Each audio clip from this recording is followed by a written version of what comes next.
Praise the Lord, brothers, sisters, and all the believers. प्रभु को धन्यवाद देते हैं। इस तरह इस माध्यम से प्रभु ने आज के दिन हमें प्रभु की उपासना करने के लिए तैयार किया। We thank the Lord that God has given one more medium for us, that we may able to worship the Lord. हम सब प्रभु के आभारी हैं क्योंकि परमेश्वर ने हमको अब तक संभाला और सुरक्षित रखा और एक महीने में प्रवेश कराया, नया महीने में प्रवेश कराया। We are filled with gratitude to our God because God has protected us till now and helped us to enter into a new month. आज हम जीवित हैं केवल परमेश्वर की महा करना है, इसीलिए आज हम परमेश्वर की उपस्थिति में इस तरह आ सके हैं। Even if you are able to now come into the presence of God, being alive, it is the mercy of God. विलाप की 3 अध्याय उसके 22 वचन के अनुसार, According to Lamentations, 3rd chapter and 24. विलाप की 3 अध्याय 22 वचन के अनुसार यह लिखा है कि हम मिट नहीं गए, या यहोवा की महाकरुणा का फल है, क्योंकि उसकी दया अमर है। We'll read the Lamentations 3rd chapter 22. It is the Lord's mercy that we are not consumed because His compassion fail not. Dawood के भजन में भी भजन संहिता 8 अध्याय में हम देखते हैं। We also see in Psalm 8. 3 अध्याय भजन संहिता 8 अध्याय 3 और 4 वचन को देखते हैं। We'll see Psalm 8 Psalm 3 and 4. यहाँ पे लिखा है, सब मिलकर पढ़ेंगे। जब मैं आकाश को और तेरे हाथों का कार्य है और चंद्रमा और तारागण जो तूने नियुक्त किया है देखता हूँ, तो फिर मनुष्य क्या है कि तू उसका स्मरण रखे और आदमी क्या है कि तू उसकी सुधि ले। 8th Psalm, reading 3 and 4. When I consider thy heavens, the work of thy fingers, the moon and the stars which thou hast ordained, what is man that thou art mindful of him, and the son of man that thou visitest him? यहाँ पे हम देखते हैं कि परमेश्वर की महापराक्रमी कार्य, सर्वशक्तिमान परमेश्वर की वर्णन को, उनकी सृष्टि को हम देखते आते हैं। Here you are seeing the work of the great Almighty God's creation. और इसीलिए 4 वचन में कहता है कि मनुष्य क्या है कि तू उसकी स्मरण रखे और आदमी क्या है कि तू उसकी सुधि ले। That's why here the psalmist is telling in 4th verse, what is man that thou art mindful of him, and son of man thou visited him? हम देखते हैं कि हमारे सर्वशक्तिमान परमेश्वर इतना महान है। महान परमेश्वर मानव जाति के लिए किस तरह आशीष दिया है, और जो आशीष प्रभु ने मानव जाति को दिया है, उस आशीष को निभाने के लिए प्रभु ने हमारे लिए क्या बना। आज के दिन आराधना में प्रवेश करने से पहले कुछ पदों को देखकर हम आराधना में प्रवेश करेंगे। We'll see how the great God who has created so many things, and we'll today before we go into our worship, we'll see what God has become for us. आइए उसके पहले हम प्रार्थना करेंगे। Before we go into message, let us pray. हमारे विश्वास जीवित अनुग्रहकारी दयालु सामर्थी सर्वशक्तिमान परमेश्वर आपको धन्यवाद स्तुति भेंट चढ़ाते हैं प्रभु। हे प्रभु, धन्यवाद देते हैं प्रभु कि आपकी महाकरुणा हम पर प्रकट है, इसीलिए प्रभु आप हमें अब तक जीवित रखकर हमें संभालते चलाते आए, इसलिए आपको धन्यवाद देता हूँ प्रभु। हे प्रभु, इस माध्यम से प्रभु आपने इस समय कलीसिया के साथ प्रभु एक मन होकर इस तरह आपकी उपस्थिति में आपको स्तुति आराधना भेंट चढ़ाने के लिए हमें सहायता किया। धन्यवाद देता हूँ प्रभु। आपके वचन के द्वारा हमसे बातें करें, आपके वचन के मर्मों को, वेदों को प्रकट करें प्रभु, सहायता करें ताकि हमारे मनों को पूर्ण रीति से भरकर आपको आत्मा और सच्चाई से आराधना करने में तैयार करे, सहायता करे प्रभु। धन्यवाद देता हूँ प्रभु। हमारे प्रिय भाई को भी तर्जुमा में हमें एकत्रित होकर संपूर्णता से उस वचन को प्रकट होने में हमें सहायता करे प्रभु। एक बार मैं अपने आप को आपके क्रूस के आड़ में चलाता हूँ प्रभु। मेरे अंदर कोई भी अच्छाई नहीं है प्रभु, केवल आप ही जो पवित्र परमेश्वर है हमारे बीच में मध्य में रहकर प्रभु आपके वचन को आप प्रकट करें, क्योंकि मैं आपके वचन को उठाने का भी योग्यता नहीं रखता हूँ प्रभु। सहायता करे प्रभु, कृपा दिखाए प्रभु। हे प्रभु, इस समय को, इस माध्यम को आपके नियंत्रण में रख के सहायता करे, कृपा दिखाए। धन्यवाद देते हुए प्रार्थना विनती ज्यादा सारा प्रभु यीशु मसीह के नाम से मांग के सुने गायल करें, आमीन। Amen. यहाँ पे हम देखे हैं उत्पत्ति की किताब पहला अध्याय उसके 26 और 27 वचन में हम देखते हैं। We go to Genesis, first chapter, 26 and 27. यहाँ पे हम देखते हैं कि परमेश्वर ने यहोवा ने आदम और हव्वा को अपने स्वरूप में बनाया। Here we think God has created man in his own image. और इतना ही नहीं, सारे जगत के ऊपर अधिकारी ठहराया। Not only that, God has given authority towards his creation. और सारे जाति के ऊपर उसने अधिकारी ठहराया है। God has given us authority towards his all the creation of God.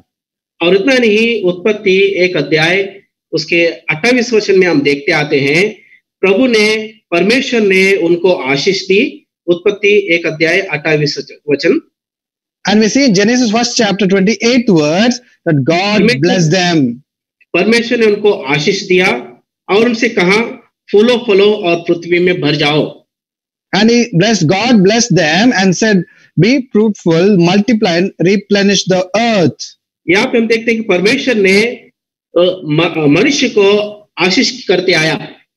We see here God has blessed man. उसका आशीष का क्या मतलब है? What is the meaning of God's blessing? निर्गमन की किताब 19 अध्याय उसके 6 वचन में अगर हम देखेंगे, हम लोग if we come to Genesis 6 19th chapter and 6th verse. निर्गमन की किताब 19 अध्याय 6 वचन में देखते हैं। Exodus 19th chapter, Exodus 19 and 6th verse. प्रस्थान की किताब 19 अध्याय 6 वचन में हम देखते हैं कि यहाँ पे लिखा है, और तुम मेरी दृष्टि में याजकों का राज्य और पवित्र जाति ठहरोगे। Exodus 19 chapter 6 verse, and he shall be unto me a kingdom of priests and a holy nation. और उसी तरह प्रकाशित वाक्य 1 अध्याय 6 वचन में भी हम देखते हैं। The same way we can see in Revelation first chapter and 6th verse. यहाँ पे लिखा है, और हमें एक राज्य और अपने पिता परमेश्वर के लिए याजक भी बना दिया। And it is written here, hath made us kings and priests unto God and his Father. ये सब बातें अगर हम देखेंगे या हम सुनेंगे तो हमें इस बात की समझ आती है कि परमेश्वर मानव जाति के ऊपर एक अनंत संकल्प रखा है। If we read all this word and hear about this, we see that God has an eternal purpose and plan in man. लेकिन हम देखते हैं कि हम मनुष्य के उस अनग्नाकारी के कारण परमेश्वर से जो कुछ आशीषें मनुष्य को मिला था वो सब कुछ उसने खो देते आए। And we see that because of the disobedience of man, he has lost all the blessings, initial blessing what God has given to him. परमेश्वर के राज्य, उसके याजक पद और पवित्र जाति जितने भी परमेश्वर ने आशीष करते आए उससे दूर होते आए। And Lord, whatever he has blessed us, being the priest, the holy generation of God, everything was lost in the sin of Adam. और परमेश्वर से दूर होते आए। And we have become far away, we have gone away from God. और तब से लेकर अब तक मनुष्य जाति जो है परमेश्वर से इतना दूर हो गए कि परमेश्वर के समीप भी नहीं आने का चाहा। And we see the mankind after that is going far away from God, and they don't have any desire to come to God. क्योंकि हमारे परमेश्वर सर्वशक्तिमान परमेश्वर है, उस सर्वशक्तिमान परमेश्वर के अंदर सब कुछ भरा हुआ है, सब आशीष से भरा हुआ है। Our God is an almighty God, and he is filled with every blessing. हम देखते हैं कि यशायाह की किताब उसके 53 अध्याय में यशायाह नबी प्रभु यीशु मसीह का वो अद्भुत रीति से वर्णन करते आता है। We see Isaiah 53, how the prophet describes about Lord Jesus Christ. क्योंकि हमारे प्रभु यीशु मसीह ने उस आशीष से भरा हुआ संकल्प को फिर से लौटा लाने के लिए उसने अपने प्राण को, अपने दाम को चुकाया है। And we see that Lord God, that he has to restore everything what you have lost, had to pay a great price in Lord Jesus Christ. इसलिए हम यशायाह की किताब उसके 53 अध्याय पहले 2 पदों को पढ़ते हैं। So we'll read the first 2 verses of Isaiah 53. यशायाह 53 अध्याय 1 और 2 वचन को मिलकर पढ़ेंगे। We'll read Isaiah 53rd chapter, first 2 verses. जो समाचार हमें दिया गया उसका किसने विश्वास किया, और यहोवा का भुजबल किस पर प्रकट हुआ, क्योंकि वह उसके सामने अंकुर के समान और ऐसी जड़ के समान उगा जो निर्जल भूमि में फूट निकले। उसकी ना तो कुछ सुंदरता थी कि हम उसको देख सके और ना उसका रूप ही है हम ऐसा दिखाई पड़ता कि हम उसको चाहते। यहाँ पे हम देखते हैं कि यशायाह नबी 53 अध्याय पहले पद के पहले भाग में कहता है कि जो समाचार हमें दिया गया था उसका किसने विश्वास किया। We see in this Isaiah 53:1, who had believed our report? यह बात सच है, This is the truth.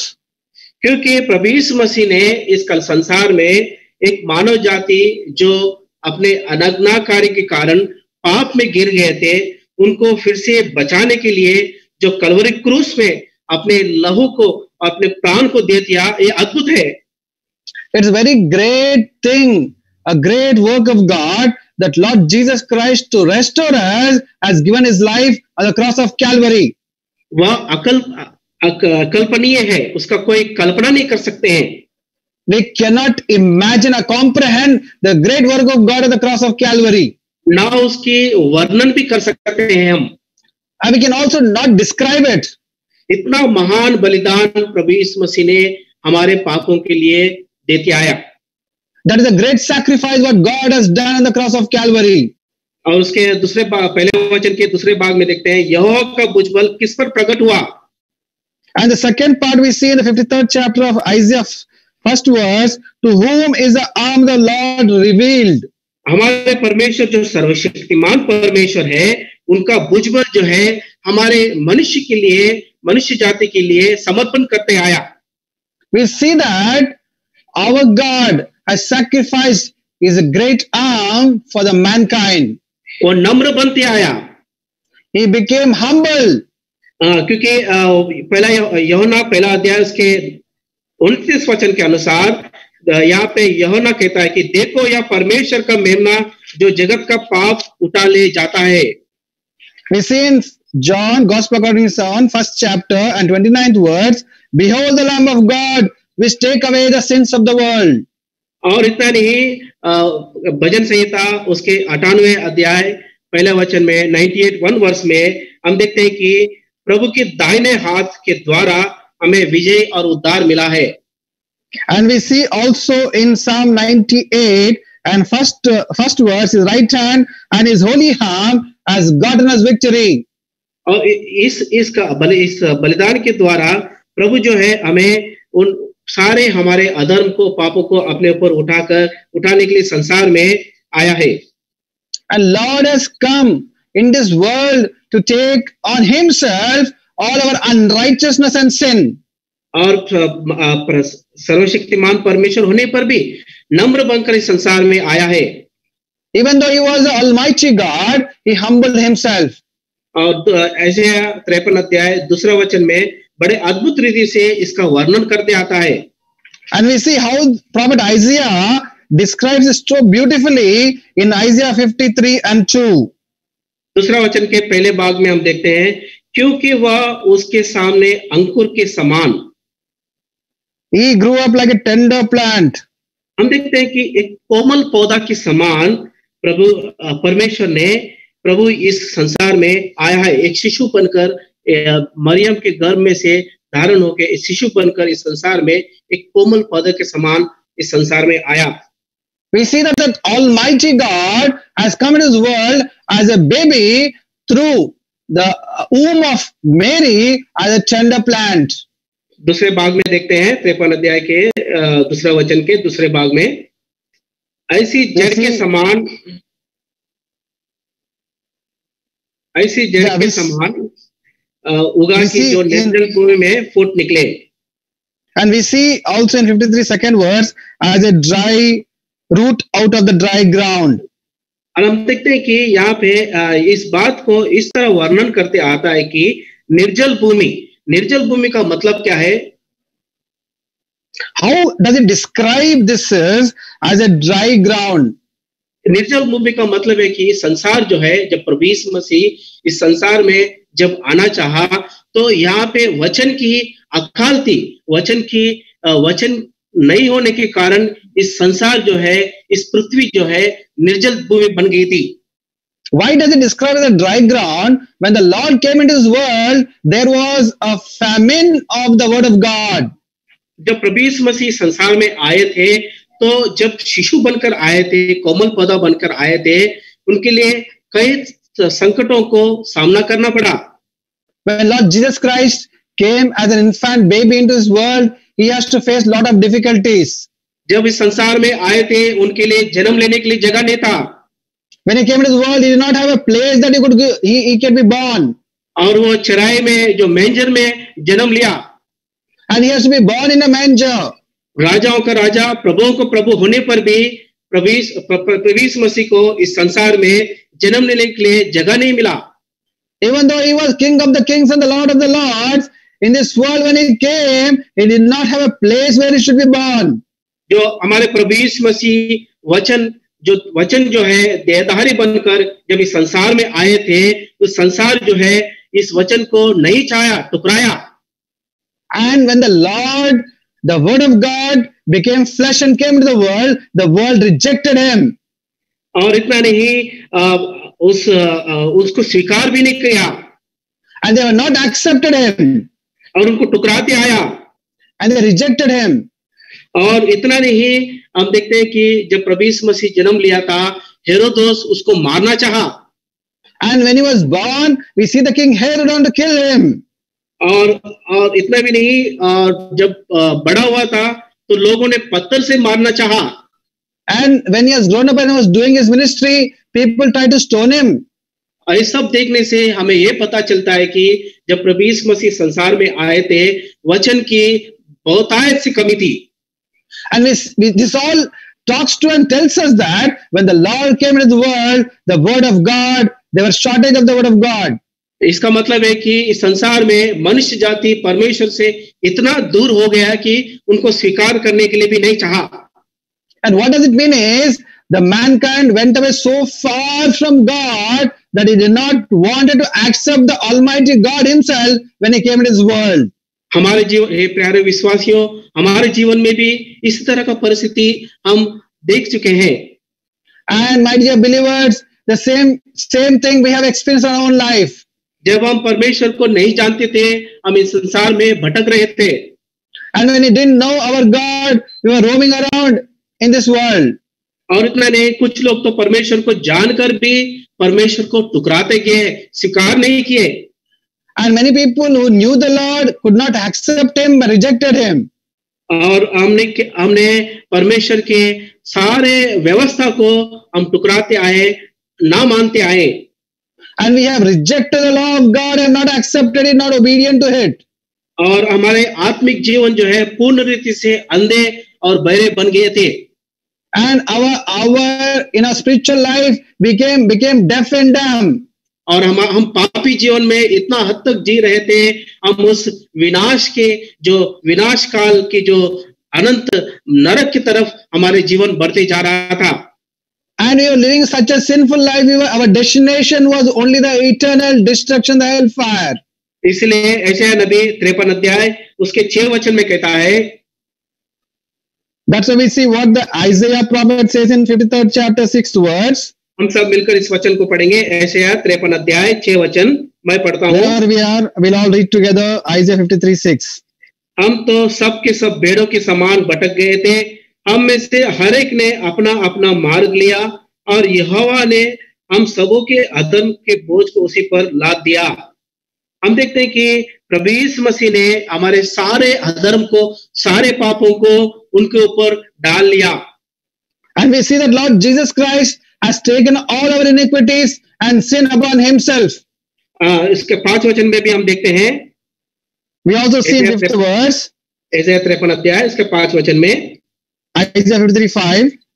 परंतु वह हमारे अपराधों के कारण घायल किया गया, वह हमारे अधर्म के कामों के कारण कुचला गया, हमारे शांति के लिए उस पर ताड़ना पड़ी कि उसके कोड़े से खाने से हम लोग चंगे हो गए। यहाँ पे हम देखते हैं कि हमारे अपराधों के कारण, हमारे अधर्म के कारण, हमारे ताड़ना के कारण अपने आप को उस कलवरी क्रूस में बलिदान देते आया। We know that Lord Jesus Christ was wounded and sacrificed himself on the cross of Calvary for our transgressions, for our iniquities, and for our sins. ऐसे 53 अध्याय 3 वचन में हम देखते हैं कि परमेश्वर ने हमारे लिए तुच्छ जाना गया। And we see that in Isaiah 53 and 3, he was despised and not esteemed for us. लोगों ने उनको त्याग दिया। People rejected him. और लोगों ने उनको अस्वीकार किया। But people did not accept him. और ये सारे विषय में प्रभु यीशु मसीह ने सब कुछ, सारे दुख को उसने सहते आया। And in all this situation, God humbly accepted these sufferings. रोमे 5 अध्याय उसके 8 वचन के अनुसार हम देखते हैं। If we come to Romans 5th chapter 8th verse, Romeo के 5 अध्याय उसके 8 वचन हम देखते हैं। Romans 5:8. जब हम पापी थे तभी मसीह हमारे लिए मर गया। When we were yet sinners, Christ died for us. और इतना नहीं, अपने लहू जो है आखिरी बूंद तक उस क्रूस में बहाया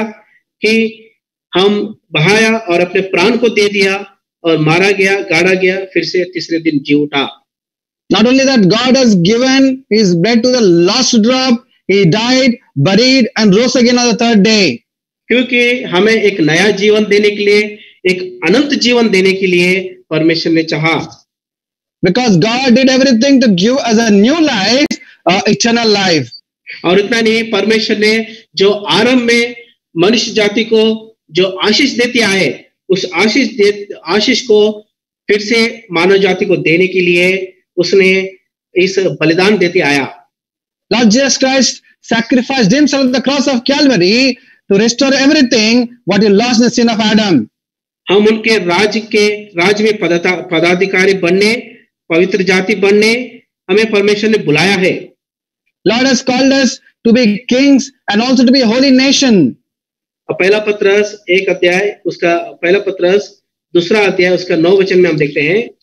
We see this in 1 Peter 2nd chapter 9th verse.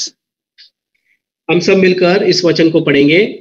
We'll read all this. We all will read this verse. पहला पत्रस 2 अध्याय उसका 9 वचन। 1 Peter 2:9. मैं इस वचन को पढ़ता हूँ। I'll be reading. You follow me.